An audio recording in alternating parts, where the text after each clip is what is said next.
friends, welcome to Kavita Styles. நம்ம சேனல்ல நம்ம இன்னைக்கு என்ன பார்க்க போறோம்னா ஆட்டு மூளை பொரியல் தாங்க பார்க்க போறோம். வாங்க இந்த டிஷ் எப்படி செய்யலாம்னு பார்க்கலாம். ஸ்டவ் ஆன் பண்ணி ஒரு பாத்திரம் அடுப்புல வச்சிருக்கேன். அதுல கொஞ்சமா தண்ணி சேர்த்துறலாம். இது நல்லா கொதிக்கட்டும். இப்போ தண்ணி நல்லா கொதிச்சிட்டுங்க. இப்போ க்ளீன் பண்ணி வச்சிருக்கிற மூளையை தண்ணியில் சேர்த்துடலாம்.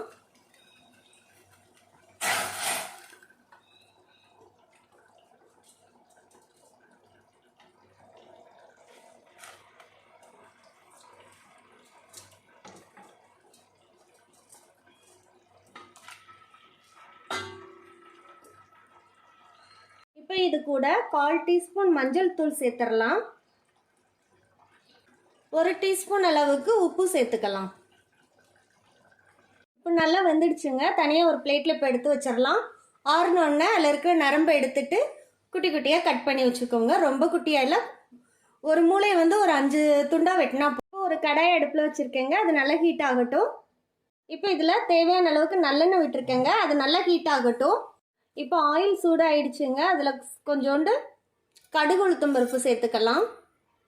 வெடிச்சிடுச்சு. ஒரு 150 கிராம் சின்ன வெங்காயம் எடுத்து கட் பண்ணி வச்சுருக்கேன். இப்போ அதை இதில் சேர்த்துடலாம்.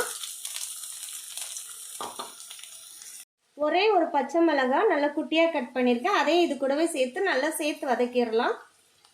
கொஞ்சமாக கருவேப்பிலையும் போட்டுக்கலாம். வெங்காயத்தோடைய ராஸ்மல் போய் கொஞ்சம் வதங்கியிருக்கு. அது கூடவே ஒரு குட்டி சைஸ் தக்காளி எடுத்து குட்டி குட்டியாக கட் பண்ணியிருக்கேன். அதையும் சேர்த்து வதக்கிடலாம். தக்காளி சேர்த்து ஒரு 2 தடவை வதக்கி வச்சுங்க. ஆனால் தக்காளி இன்னும் வேகலை. அதுக்குள்ளே நம்ம இப்போ ஒரு 1/2 டீஸ்பூன் அளவுக்கு chilli powder, red chilli powder போட்டுக்கலாம். 1/2 டீஸ்பூன் அளவுக்கு மல்லித்தூள் போட்டுக்கலாம். 1/2 டீஸ்பூன் அளவுக்கு ஜீரகத்தூள் போட்டுக்கலாம். இது கூடவே இஞ்சி பூண்டு பேஸ்ட் 2 டேபிள் ஸ்பூன் எடுத்திருக்கேன். அதையும் சேர்த்துக்கலாம். இப்போ இது எல்லாத்தையும் சேர்த்து நல்லா மிக்ஸ் பண்ணி விட்டு வதக்கணும். வெங்காயம் நல்லா வதங்குற அளவுக்கு வதக்கி எடுத்துக்கோங்க. இப்போ வெங்காயம் நல்லா வதங்கிடுச்சு. அது கூட ஒரு 1/2 டீஸ்பூன் அளவுக்கு சால்ட் சேர்த்துக்கலாம்.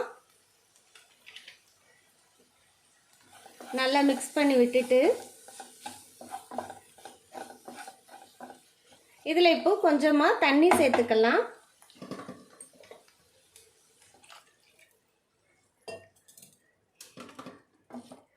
இப்போ கொஞ்சம் தீயை கொஞ்சம் மீடியமில் வச்சு நல்லா கொதிக்க விட்டு இந்த மசாலாவை நல்லா வேக விடணுங்க.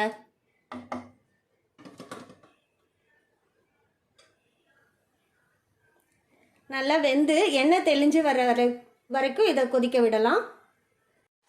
நான் ஒன்று சொல்ல மறந்துட்டேங்க. இஞ்சி பூண்டு பேஸ்ட்டு கூடவே கொஞ்சமாக சோம்பு, ஒரு துண்டு பட்டை, 2 ஏலக்காய், 2 கிராம்பு வச்சு நான் இதோட அரைச்சி எடுத்து போட்டிருக்கேங்க. எல்லாரும் அதை தனித்தனியாக ஆயிலில் போடுவாங்க. அப்படின்னா நம்ம சாப்பிடும்போது வாயில் வரும். அது நிறைய பேருக்கு பிடிக்காது இல்லையா? அதனால நான் எல்லாத்தையும் நல்லா பேஸ்ட்டாக இஞ்சி பூண்டு கூட சேர்த்து அரைச்சி போட்டிருக்கிறேன். நீங்களும் அது மாதிரி போட்டுக்கோங்க. ரொம்ப வாசனையாக நல்லா இருக்கும்.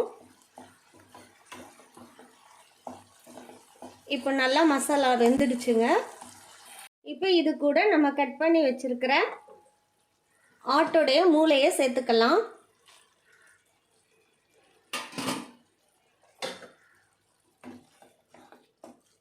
நல்லா கலந்து விட்டுருங்க.